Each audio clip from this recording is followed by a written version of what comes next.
आज है 24 दिसंबर 2025 दिन बुधवार। Welcome back to clean news UP. चलिए देखते हैं उत्तर प्रदेश की 25 फटाफट बड़ी खबरों को। यूपी में राशन कार्ड अपडेट, नए कार्ड का मौका और ई-केवाईसी अलर्ट। उत्तर प्रदेश के ग्रामीण इलाकों से राशन कार्ड को लेकर बड़ी अपडेट सामने आई। आगरा देहात क्षेत्र में अब पात्र लोगों को नया राशन कार्ड बनवाने का मौका मिल रहा है। ऑनलाइन आवेदन के बाद सत्यापन होगा, फिर सरकारी राशन मिलना शुरू होगा। ये अवसर आयकर दाता, वाहन स्वामी और अधिक भूमि रखने वाले अपात्रों के कार्ड निरस्त होने के बाद मिला है। गोरखपुर को बड़ी सौगात, खुलेगा यूपी वानिकी और औद्यानिकी विश्वविद्यालय।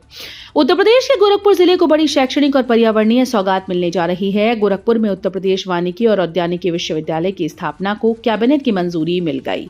मुख्यमंत्री योगी आदित्यनाथ की घोषणा के बाद अब यह विश्वविद्यालय 50 हेक्टेयर क्षेत्र में कैपियरगंज के भारी वैसी में बनाया जाएगा। विश्वविद्यालय वन वन्य जीव संरक्षण और औद्यानिकी में उन्नत खेती को बढ़ावा देगा।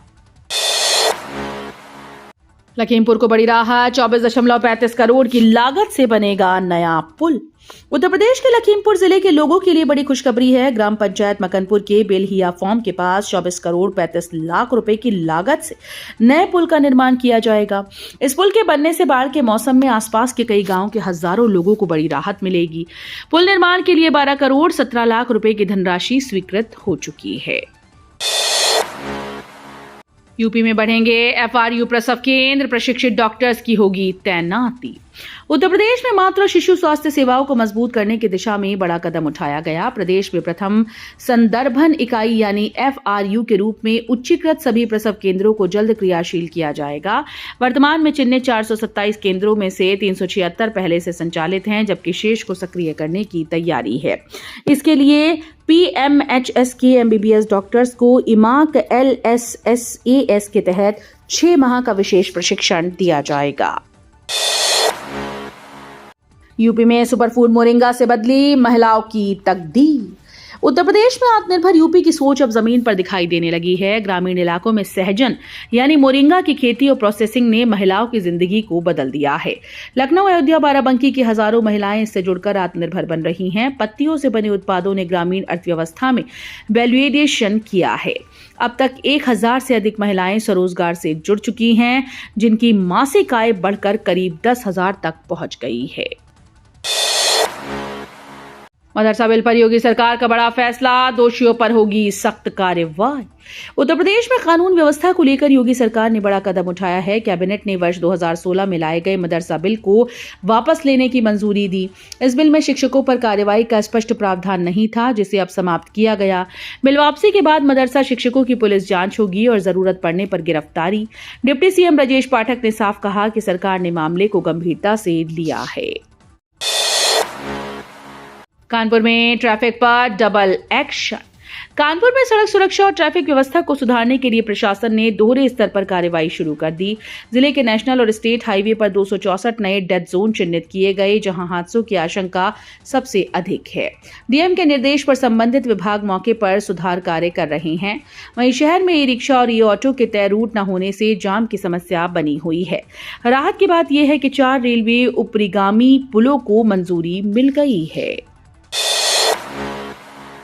रीढ़ और हड्डी की सर्जरी में क्रांति, आईआईटी से मिलेगी स्वदेशी 3D इम्प्लांट।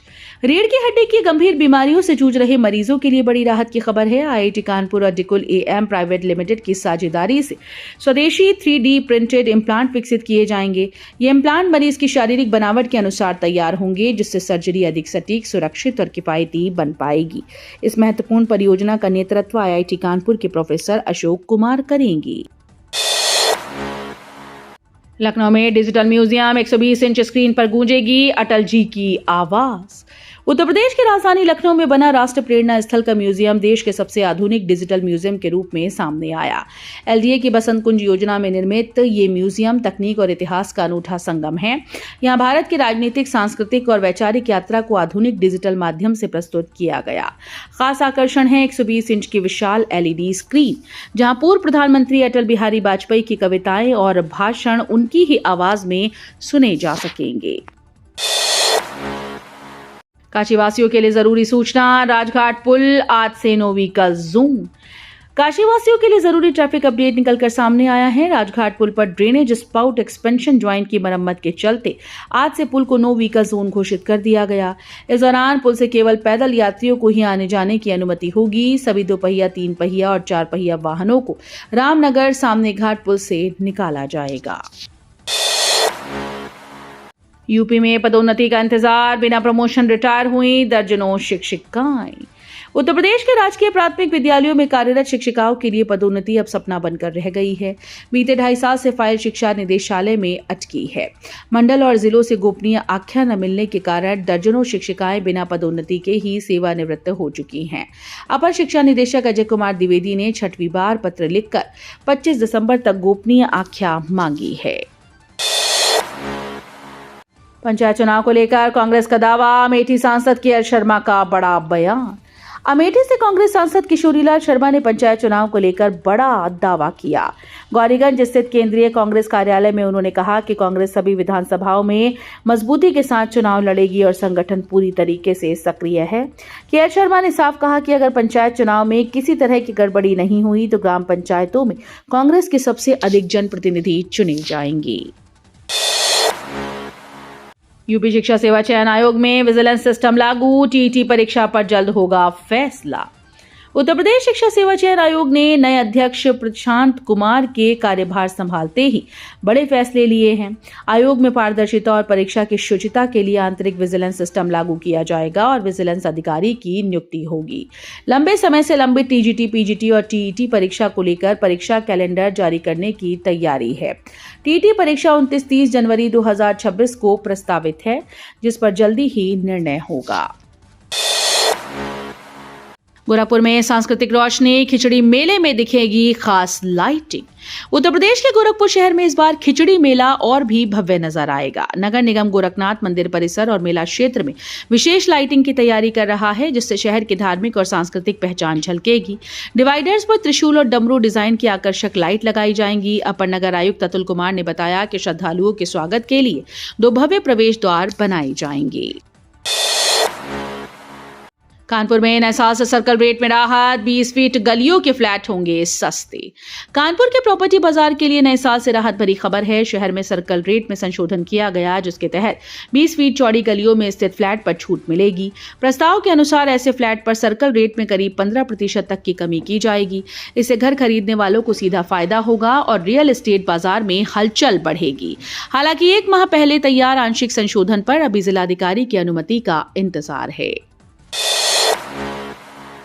किसान की मेहनत को सलाम। किसान सम्मान दिवस पर मुख्यमंत्री योगी आदित्यनाथ ने किसानों की मेहनत और समर्पण को सलाम किया। सीएम ने किसान समृद्धि योजना के तहत ट्रैक्टर पाने वाले किसानों की खुशी का जिक्र करते हुए कहा कि कोई किसान अपनी मां तो कोई पत्नी को ट्रैक्टर में बिठाकर घर ले जा रहा है।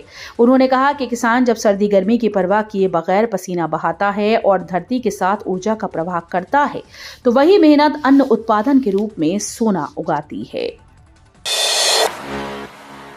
यूपी होमगार्ड भर्ती परीक्षा की तारीखें घोषित, अप्रैल में होगी लिखित परीक्षा। यूपी होमगार्ड भर्ती परीक्षा को लेकर अहम अपडेट सामने आया। लिखित परीक्षा अगले साल 2026 में 25, 26, 27 अप्रैल को आयोजित की जाएगी। परीक्षा 3 दिनों में कुल 6 शिफ्ट में आयोजित होगी, जिसमें प्रतिदिन 2 शिफ्टों में अभ्यर्थी शामिल होंगे। ये परीक्षा ऑफलाइन मोड में OMR शीट पर ली जाएगी। अभ्यर्थी भर्ती से जुड़ी पूरी आधिकारिक जानकारी यूपी बोर्ड की वेबसाइट पर देख सकते हैं। कफ सिरप मामले में यूपी में सख्त कार्रवाई, प्रयागराज में भी FIR दर्ज। उत्तर प्रदेश में नशीली दवाओं के अवैध कारोबार पर प्रशासन का शिकंजा लगातार कसता जा रहा है। गाजियाबाद में करोड़ों रुपए की हेराफेरी पकड़े जाने के बाद अब प्रयागराज में भी बड़ी कार्रवाई हुई। कफ सिरप की खरीद बिक्री का सही रिकॉर्ड न रखने पर फर्म संचालक संस्कार वर्मा के खिलाफ अतरसुइया थाने में FIR दर्ज की गई। साथ ही उनकी फर्म का लाइसेंस भी निरस्त कर दिया गया। कानपुर में दबिश के बावजूद नहीं मिले आरोपी, अखिलेश दुबे की बेटी और भाई पर इनाम घोषित। कानपुर में सिविल लाइंस के आगमन गेस्ट हाउस की जमीन कब्जाने के आरोप में जेल में बंद अखिलेश दुबे के भाई सर्वेश और बेटी सौम्या की तलाश जारी है। पुलिस ने उनके घर दबिश दी, लेकिन मौके पर दोनों नहीं मिले। टीम ने पूछताछ के बाद लौट गई। प्रशासन ने उनकी गिरफ्तारी के लिए 25-25 हजार रुपए का इनाम घोषित किया है। 13 अगस्त को संपत्ति के मुतवल्ली मोइनुद्दीन आसिफ जहा शेख ने अखिलेश दुबे, सर्वेश, सौम्या समेत अन्य के खिलाफ रिपोर्ट दर्ज करवाई थी। माघ मेला 2026 की तैयारी तेज, सूबेदारगंज बनेगा बड़ा railway hub, Rapido bike taxi शुरू। प्रयागराज माघ मेला 2026 को लेकर प्रशासन और रेलवे ने व्यापक तैयारियां शुरू कर दी हैं। श्रद्धालुओं की सुविधा हेतु रैपिडो बाइक टैक्सी सेवा का शुभारंभ किया गया। वहीं 1 जनवरी से 17 फरवरी 2026 तक कई प्रीमियम सुपरफास्ट और राजधानी ट्रेन का टर्मिनल प्रयागराज जंक्शन की जगह सूबेदारगंज स्टेशन किया गया। 20 लंबी दूरी की ट्रेन के मार्ग भी बदले गए। Board exam update. Uttar Pradesh और सीबीएसई स्कूल में बोर्ड परीक्षा से जुड़ी नई तैयारियां शुरू हो गई हैं। यूपी माध्यमिक शिक्षा परिषद ने 2026 की परीक्षाओं से पहले सभी विषयों का पाठ्यक्रम पूरा करने और अतिरिक्त कक्षाएं चलाने के निर्देश दिए।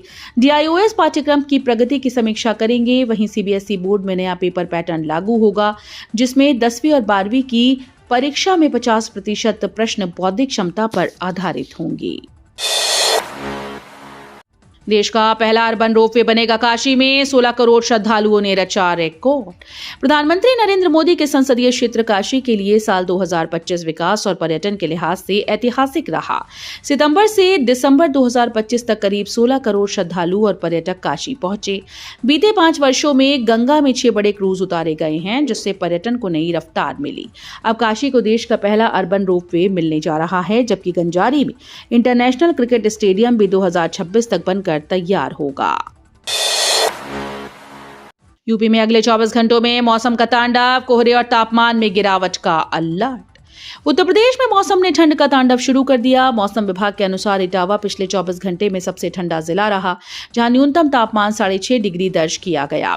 सीएसए कानपुर के मौसम वैज्ञानिक डॉक्टर एस.एन. सुनील पांडे ने बताया कि अगले 24 से 48 घंटे तक रात और सुबह घना कोहरा रहेगा। पहाड़ी क्षेत्रों से आने वाली हवाओं के असर से तापमान में और गिरावट होने की संभावना है। सादाबाद में कचरा प्रबंधन केंद्र की सफाई, उपलों को हटाकर प्रशासन ने जताई सख्ती। सादाबाद के ग्राम पंचायत भुर्रका के गढ़ी राधे गांव में कचरा प्रबंधन केंद्र पर प्रशासन ने सख्त कार्रवाई की। 19 दिसंबर को प्रकाशित खबर के बाद केंद्र का ताला खुलवाया गया और उसके बाहर पाथे गए उपलों को हटाकर पूरी साफ सफाई कराई गई। उपले डालने वालों को भी कड़ी चेतावनी दी गई। स्वच्छ भारत मिशन के तहत लाखों रुपए की लागत से बनाए गए ये ठोस कचरा प्रबंधन केंद्र कई गांव में शोपीस बनकर रह गए थे। कानपुर में भाजपा पार्षदों पर कार्रवाई, एसआईआर में गैर हाजिरी पर नोटिस। कानपुर में भाजपा के 29 पार्षदों को एसआईआर में निष्क्रिय रहने के आरोप में नोटिस जारी किया गया। मुख्यमंत्री योगी आदित्यनाथ ने भाजपा जनप्रतिनिधियों को लगातार अभियान में सक्रिय रहने के निर्देश दिए, लेकिन पार्टी में एकजुटता नहीं दिखी। सोमवार को भाजपा क्षेत्रीय अध्यक्ष प्रकाश पाल की ओर से बुलाई गई दक्षिण इकाई की बैठक में ये पार्षद शामिल नहीं हुए। इसे लापरवाही मानते हुए सभी को 1 सप्ताह के भीतर कारण बताओ नोटिस जारी किया गया। तो ये थी आज की 25 फटाफट बड़ी खबरें। अगर आपको न्यूज पसंद आई हो तो वीडियो को लाइक और शेयर जरूर करें। धन्यवाद।